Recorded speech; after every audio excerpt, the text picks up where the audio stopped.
Warning: the following video contains subject matter and content that some may deem mature or disturbing. This video has been made under courtesy and permission from the SCP Foundation. Certain information regarding the subject are deemed classified with intent and therefore concealed and hidden from this video and from the public eye. Viewer discretion may be advised.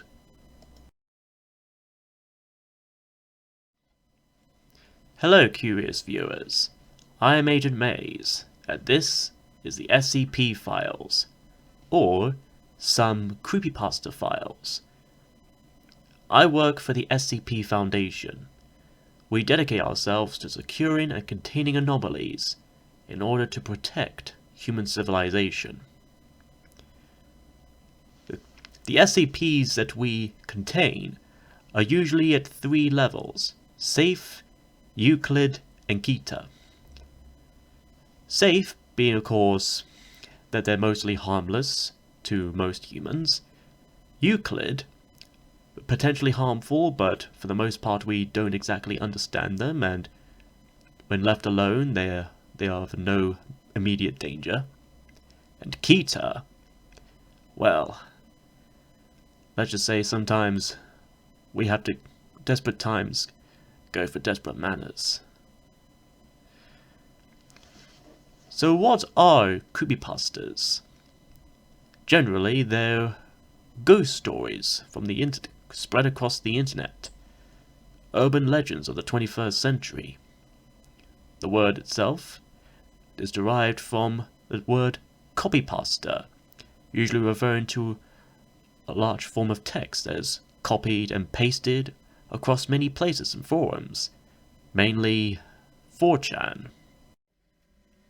In our first episode, let's talk about something short and simple, but still spooky nonetheless.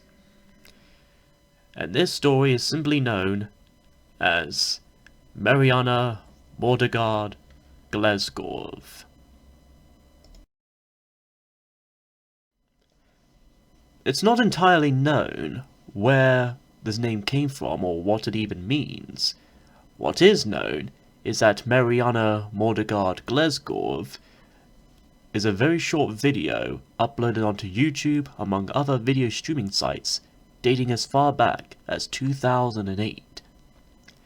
If you were to find this video, all that you'd see is a 20-second video of a particular man staring back at the viewer.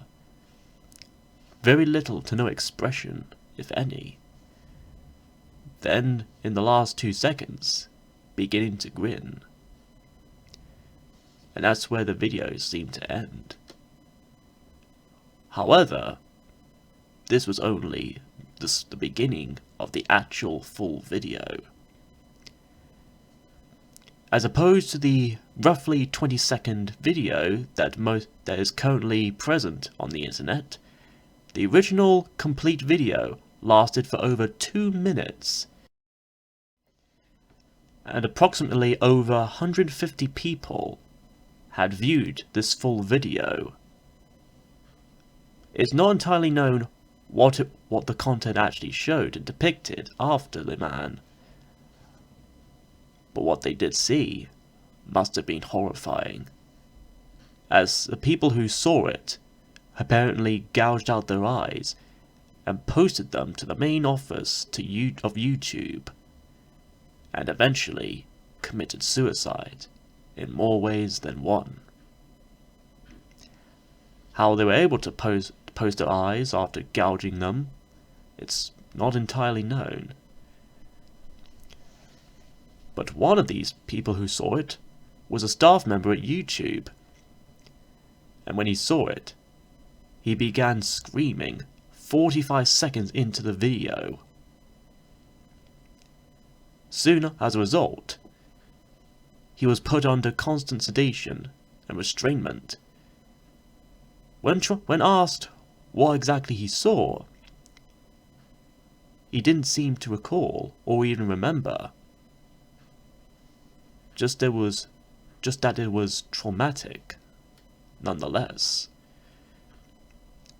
From this, YouTube would allow people to upload the first 20-second plus of this video in order to quell suspicions and keep the secret from the public, and to ensure that people will never find the full video.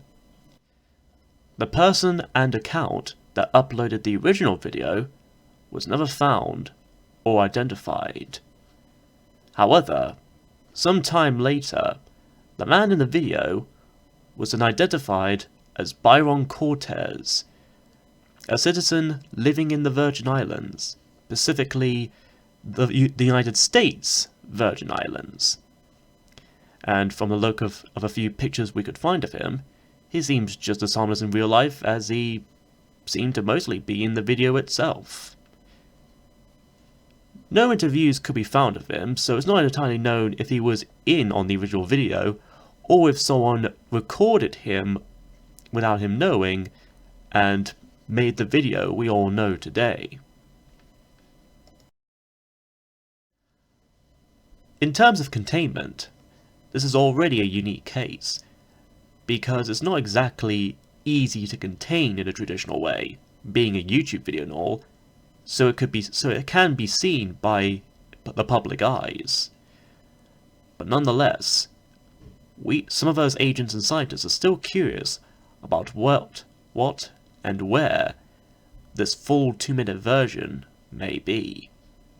Whether it be any surviving archived files containing the full video, we vow to find it, and study it, and observe how and why people would react to it the way they did, and see if it's still just as dangerous as it was back then. For now though, this is all I have today for this video. To quote an old friend of mine, you're entitled to your own opinion. Believe in what you want. This is Agent Maze of the SCP Foundation, signing off for now.